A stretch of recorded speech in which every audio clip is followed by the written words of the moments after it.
Kedua, penyakit terus melanda. Ketiga, semakin sulitnya mendapat air bersih. Padahal dari sisi sebuah keyakinan orang Sunda, itu pertama, orang Sunda memiliki pandangan spiritualitas pada gunung sebagai sumber dari kehidupan. Dari gununglah memulai ekosistem, dari gunungnya diturunkannya satu tetes air yang berubah orang Sunda disebutnya sungapan. Dari sungapan itu melahirkan susukan, dari susukan melahirkan walungan, dari walungan melahirkan bendungan, dari bendungan melahirkan muara yang pada akhirnya berpusat di laut. Maka filosofi dasarnya sebenarnya dua, ada yin dan yang. Yin itu dilambangkan oleh lambang dari seorang laki-laki gagah, punya wibawa, punya karisma yang disebutnya dengan maskulinisme, dilambangkan oleh harimau, disebutnya Maung Siliwangi. Kemudian yang itu lambang dari samudra yang luas, membiru, dilambangkan oleh putri cantik, namanya Ratu. Sebuahnya itu filosofi dasar tentang bagaimana gunung dan laut tidak boleh berpisah, dua-duanya maskulin dan feminin. Dan Indonesia salah mengartifikasikan sehingga Ratu dirubah jadi Nimlor, menjadi kekacauan psikologi, filosofi, dan kerangka pandang. Sehingga ketika saya menjabat, saya memandang ada perubahan mindset yang harus segera dibenahi. Perubahan mindset itu adalah melakukan penataan gunung direboisasi, melakukan penataan aliran sungai dinormalisasi, bantaran-bantaran sungai tidak boleh ada bangunan, karena itu sendi-sendi kehidupan. Dan yang menjadi fatal di Jawa Barat adalah seluruh bantaran sungai sudah penuh dengan bangunan.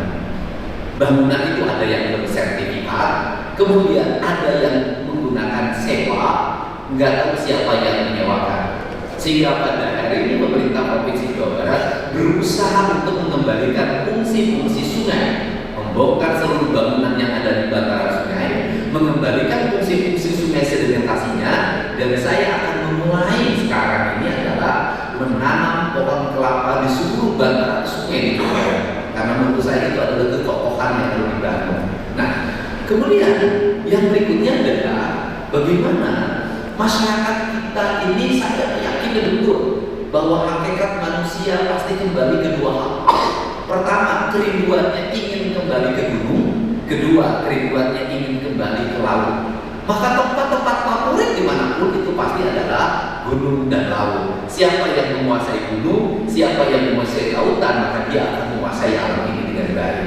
Nah, perspektif itu dulu saya baca tentang literatur kolonial Belanda itu mencoba untuk meninabobokan orang Indonesia.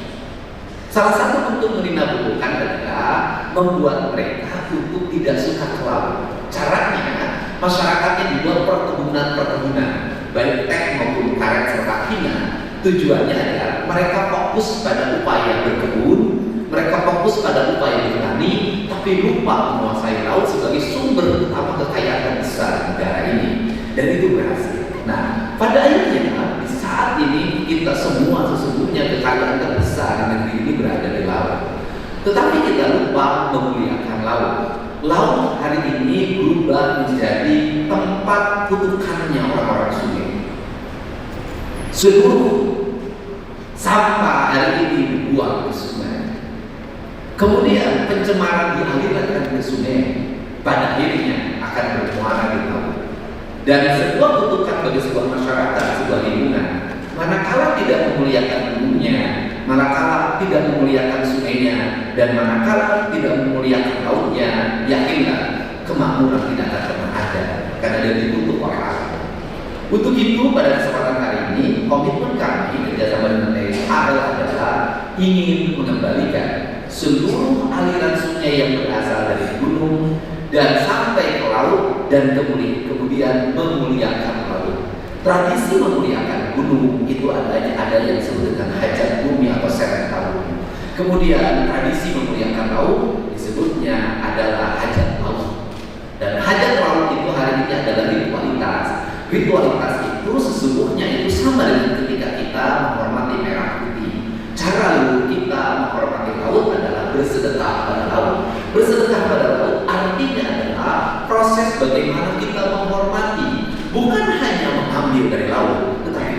harus memberi.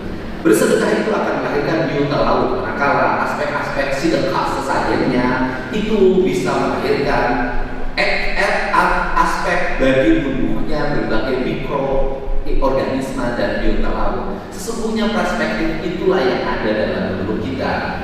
Sehingga pada hari ini pemerintah Provinsi Jawa Barat akan bekerja sama melakukan beberapa hal. Yang pertama, melakukan normalisasi sungai, melakukan penjagaan sungai ke depan, dan saya sudah meminta PSDA untuk bekerja sama dengan TNI AL.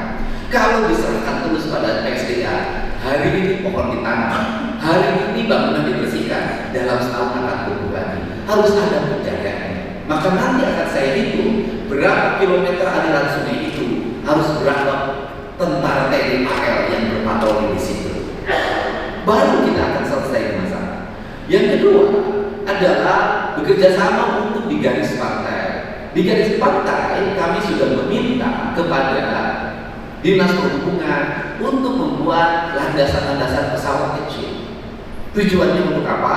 Satu, patroli laut yang apabila memantau apabila ada sampah bisa dilihat dalam jarak lebih dekat dengan pesawat kecil. Kemudian yang berikutnya, ketika ada bencana, mobilisasi logistik akan dilakukan dengan cepat. Kemudian yang berikutnya adalah ketika ada masyarakat sakit, maka nanti pesawat kecil bisa mengangkut pasien untuk dibawa ke rumah sakit dalam waktu cepat. Karena bagi saya, kebahagiaan sebagai gubernur adalah ketika pemerintah provinsi bisa mengevakuasi seorang ibu hamil yang harus ditangani secara segera, kemudian menggunakan pesawat kecil, kemudian membawa pada rumah sakit dengan waktu cepat, atau orang mengalami stroke ketika malam hari harus cepat diangkut, maka ini adalah bagian dari layanan negara pada masyarakat. Kemudian yang berikutnya adalah membangun sistem pendidikan agar anak-anak Indonesia, anak-anak Jawa Barat mencintai laut. Caranya bagaimana? Kerjasama di bidang pendidikan. Saya ingin pertama, Pak Sekda HSD, bangun sekolah-sekolah kelautan milik pemerintah Provinsi Jawa Barat. Utamakan anak-anak nelayan yang ada di situ. Free pendidikannya, diarahkan pada pendidikan yang mengarah pada kejuruan dan pemahaman dia tentang kelautan. Saya ingin nanti anak-anak pantai di Jawa Barat menjadi prajurit dan perwira angkatan laut. Dipersiapkan. Yang kedua, bagi SMA yang sudah berdiri atau SMK yang sudah berdiri hari ini, kerjasamakan mulai tahun pelajaran baru ini agar para prajurit angkatan laut memberikan pendidikan dasar kelautan, pendidikan kedisiplinan bagi siswa agar terbentuk postur anak-anak yang memiliki wawasan kebangsaan dengan mencintai laut sebagai bagian dari kehidupan. Kerangka kerja ini akan menyelesaikan berbagai problem tawuran, narkoba, penggunaan obat-obat terlarang, dan pembentukan karakteristik siswa yang memiliki visi kelautan. Kemudian yang berikutnya adalah kembangkan teknologi kelautan, baik teknologi perkapalan maupun teknologi pengelolaan sumber daya kelautan di sekolah-sekolah. Mereka harus segera memahami bahwa laut yang terhampar di Jawa Barat adalah sebuah kekayaan alam alami yang harus dijaga dan dirawat. Kemudian yang berikutnya adalah membersihkan seluruh daerah pantai dari mulai sampah, itu komitmen saya. Menambah armada di pinggir pantai untuk armada angkut pengangkutan sampahnya. Memperbanyak alat-alat untuk melakukan pengelolaan. Memperbanyak alat-alat pengelolaan sampah di pinggir pantai. Seluruh pantai di Jawa Barat saya lihat kotor, kumuh, penuh dengan sampah. Nah, kemudian yang berikutnya adalah hantarkan perumahan-perumahan rakyat, perumahan nelayan di pinggir pantai yang tertata dengan baik dan terjaga. Bangun tempat-tempat pelelangan ikan yang berkualitas, tidak terkesan bahwa tempat pelelangan ikan itu adalah tempat-tempat kumuh dan menjijikan. Rubah mindsetnya menjadi tempat yang mengasihkan dan menyenangkan. Seluruh rakyat itu bisa kita bangun dan bisa kita kerjasamakan dengan jajaran Pemda Provinsi Jawa Barat dengan TNI Angkatan Laut. Dari sinilah kita akan mulai memelihara bangsa ini, memelihara Jawa Barat saya punya keyakinan asal kemakmuran hanya akan diraih dengan cara merawat. Saya meyakini kemakmuran hanya akan bisa diraih dengan cara dirawat.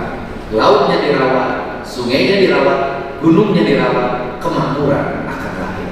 Tetapi tidak akan pernah ada kemakmuran dengan cara merusak.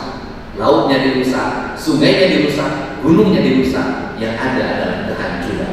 Karena alam ini adalah alam yang merupakan cermin dari ibu kita yang disebut dengan ibu pertiwi, dan hari ini kita bisa memulai kerjasama itu, dan nanti tindak lanjutnya akan dikembangkan, dan mudah-mudahan seluruh rakyat ini menjadi jalan bagi mewujudkan Jawa Barat istimewa. Saya ucapkan terima kasih.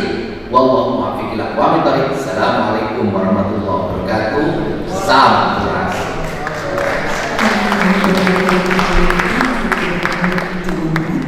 Dan selanjutnya acara